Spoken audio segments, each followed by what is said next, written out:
दोस्तों CO0238 गन्ने की अब तक की सबसे ज़्यादा उत्पादन देने वाली, सबसे कम लागत में उत्पादन देने वाली सबसे बढ़िया वैरायटी है। लेकिन समय के साथ इसमें रेड रोट बहुत आने लगा है और बहुत सी बीमारियां आने लगी हैं। लेकिन इससे जो नुकसान सबसे ज़्यादा हो रहा है वो है रेड रोट का, अर्थात जो लाल सड़न का रोग होता है, जिसे गन्ने का कैंसर भी कहा जाता है, अब इसमें गंभीर रूप धारण कर लिया है और इससे हमारे किसानों को बहुत नुकसान होने लगा है। हमारे वैज्ञानिक भी लगे हुए हैं तरह तरह की वैरायटी बनाने में और हमारे किसान भाई भी उन वैरायटियों को लगातार लगाकर देख रहे हैं। लेकिन अभी तक जो गन्ना CO0238 है उसकी टक्कर की वैरायटी अभी तक कोई भी सिद्ध नहीं हो पाई है। प्रयास चल रहे हैं, हमारे वैज्ञानिक भी कर रहे हैं, हमारे किसान भाई भी कर रहे हैं, क्योंकि दोस्तों जो वैज्ञानिक वैरायटी बनाते हैं उसको जो कसौटी पर जो खरी जो उतारते हैं हमारे किसान भाई उतारते हैं, वो हर क्षेत्र में लगा कर जाती है। तो कोई वैरायटी किसी क्षेत्र में सफल होती है और दूसरी वैरायटी किसी दूसरे क्षेत्र में सफल होती है। लेकिन ये जो गन्ने की जो वैरायटी है CO0238 ये हर क्षेत्र में सफल साबित हुई थी और आज हमारे जो वैज्ञानिक हैं, हमारे किसान हैं, इसकी तलाश में लगे हुए हैं कि जो गन्ने की जो वैरायटी है CO0238 इसका विकल्प मिल सके। तो ये जो वैरायटी है इसका फेल होने का जो कारण है वो बन रहा है रेड रोट। और ये रेड रोट कैसे फैलता है और ये रोग आखिर होता क्या है, इसके बारे में चर्चा करेंगे। तो दोस्तों ये जो रोग ज़्यादा फैलता है वो फैलता है हमारी ज़मीन से। तो आज जो चर्चा करेंगे इसी के बारे में करेंगे, ये ज़मीन से किस प्रकार फैलता है और इस रोग से अपने गन्ने को कैसे बचाएं इसके बारे में बात करेंगे। और शुरू करने से पहले आपसे अनुरोध करेंगे, यदि आप चैनल पर नए हैं तो चैनल को सब्सक्राइब कर लें और बेल आइकन के बटन को ऑल पर सेलेक्ट कर लें। और दोस्तों यदि आप पहले ही सब्सक्राइब कर चुके हैं तो वीडियो को लाइक कर दूसरे किसान दोस्तों में शेयर करें ताकि दूसरे किसान भाई भी इस वीडियो का फ़ायदा उठा सकें। तो दोस्तों सबसे पहले बात करेंगे ये रोग होता क्या है। तो हमारे गन्ने के खेत में ये जो रोग फैलता है वो कैसे फैलता है और इसका बचाव हम कैसे कर सकते हैं।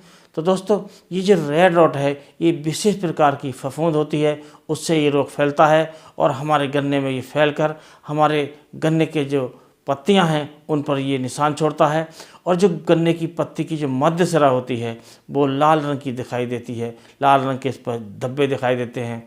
तब हमें समझ लेना चाहिए कि हमारे गन्ने के खेत में रेड रोट का प्रकोप हो गया है। और दोस्तों ये आगे चलकर इसका जो प्रकोप है इस प्रकार दिखाई देता है, जो गन्ने की जो ऊपर से चौथी पत्ती तीसरी पत्ती जो होती है उसके दोनों किनारे सूखने शुरू हो जाते हैं, अर्थात पहले भी ये पीले पड़ते हैं और बाद में सूखने शुरू हो जाते हैं। और एक समस्या इसमें जब तकड़ी आती है जब ही हमारा पूरा पौधा ही सूखने लगता है और इस प्रकार हम इस रोग को कंट्रोल करने के लिए हम तरह तरह की दवाएं लगाते हैं, लेकिन हमारा इस पर कंट्रोल नहीं हो पाता है, जिसका परिणाम होता है कि हमें बहुत भारी नुकसान उठाना पड़ता है। तो दोस्तों ये जो बीमारी है ये फंगस की बीमारी है और ये अधिकतर जो शुरू में फैलती है पहले बीज से और उसके बाद खेत से। तो जब हमारे खेत में ये रोग आ जाता है और अगली बार हम उसमें फसल बोते हैं, गन्ने की फसल बोते हैं, तब ये जल्दी फैलता है। अब बात करते हैं कि हम ज़मीन में ऐसा क्या करें कि हमारे इस रोग से जो गन्ने की फसल है इससे बचाया जा सके, अर्थात हमारी गन्ने की फसल का बचाव हो सके। तो दोस्तों जब हम वैरायटी बोते हैं गन्ने की और ज़्यादातर हमारे एरिए में लगभग 95% एरिए में ये जो गन्ने की जो वैरायटी है CO0238 ये फैली हुई है और यही इसका कारण है कि ये रोग ज़्यादा फैला हुआ है, क्योंकि ये हद से ज़्यादा हमारे पूरे एरिए में पूरे क्षेत्र में ये फैल गया है। और जब एक वैरायटी ज़्यादा एरिया में फैल जाती है, लंबे पैमाने पर उसकी खेती होने लगती है, तो उसमें तरह तरह की बीमारियां आने लगती हैं। तो हमें सबसे पहले काम ये करना है, जब हम अपने गन्ने की कटाई कर लेते हैं तो इस बात का हमें ध्यान रखें कि हम अगली जो फसल है वो गन्ने की ना बोएं, क्योंकि दोस्तों जब गन्ने की फसल की कटाई हो जाएगी जो उसमें जड़ रह जाती हैं, उसमें स्पोर्स रह जाते हैं और उसकी जो फफूंद होती है वो आगे चलकर फिर दोबारा फैलती है। तो अगर हमारा ये प्रयास हुआ, ये हमें प्रयास करना चाहिए कि हम 1 साल तक कम से कम इसमें गन्ने की खेती ना करें।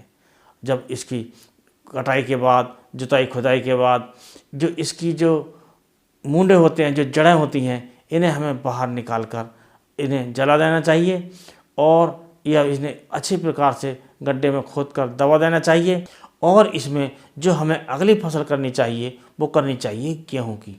और गेहूं कटाई के बाद हमें अच्छी प्रकार से जुताई करनी चाहिए। और जुताई जब गर्मी आती हैं उस समय जुताई होती है तो स्पोर्स मर जाते हैं। उसके बाद हमें धान की क्रॉप करनी चाहिए और धान की क्रॉप के बाद हमें जो हरी खाद होती है उसका प्रयोग करना चाहिए, अर्थात इसमें ढैंचा या सनी ऐसी हरी खादों की बुवाई करके उसको मिट्टी पलटने वाले हल से पलटकर उसकी हरी खाद तैयार करनी चाहिए। और उसके बाद हमें गन्ने की पुनः बुवाई करनी चाहिए। यदि हम ऐसा नहीं कर पाते हैं, हमें इसी साल गन्ना लगाना है, तो ये कोशिश करें कि इसका जो हमें भूमि शोधन करें। और भूमि शोधन करने से पहले हमें इसकी जड़ों को निकाल कर बाहर कर देना चाहिए और 2 किलो ट्राइकोडर्मा लेकर हमें गोबर के खाद में जो अच्छी तरह से सड़ा हुआ गला हुआ हो उसमें मिलाकर छायादान स्थान पर रख देना चाहिए। और उस गोबर के खाद को हमें सप्ताह में 2-3 बार फावड़े से ऊपर नीचे करते रहना चाहिए और पानी ऊपर से छिड़कते रहना चाहिए। और इसे 10 से 15 दिन तक हम ये देखते रहें कि ये हमारा खाद तैयार होता रहे। क्योंकि जब हम इसे 10 से 15 दिन तक इसे रख लेते हैं तो जो हमारा जो ट्राइकोडर्मा है ये बहुत शक्तिशाली हो जाता है, इसकी पावर बढ़ जाती है। तब हमें अंतिम जुताई पर अपने खेत में, अपनी मिट्टी में इसे मिला देना चाहिए। और ऐसा करने से जो हमारी भूमि है उसका शोधन हो जाता है और आगे चलकर हमारी जो फसल होगी उसमें इसकी जो बीमारी है वो नहीं आने पाएगी। और इसके साथ साथ इस बात का भी ध्यान रखें कि हमें जो बीज लेना है वो ऐसे खेत से लेना चाहिए जिसमें बीमारी नहीं आई है। और अपने खेत से बीज लेते हैं तो हमें ये पता होना चाहिए कि हमारे खेत में बीमारी नहीं आई हो। और यदि हम दूर से बीज लाते हैं तब भी हमें ये सुनिश्चित करना चाहिए कि ये बीमारी नहीं आई हो। ये हमें कभी भी नहीं करना चाहिए कि इस बार हमारे खेत में रेड रॉट का प्रकोप हुआ हो और उसी खेत का ही हमने बीज ले लिया हो, तो ये समस्या हमें ज़्यादा परेशान करेगी, अर्थात हमारे खेत के खेत भी सूख सकते हैं।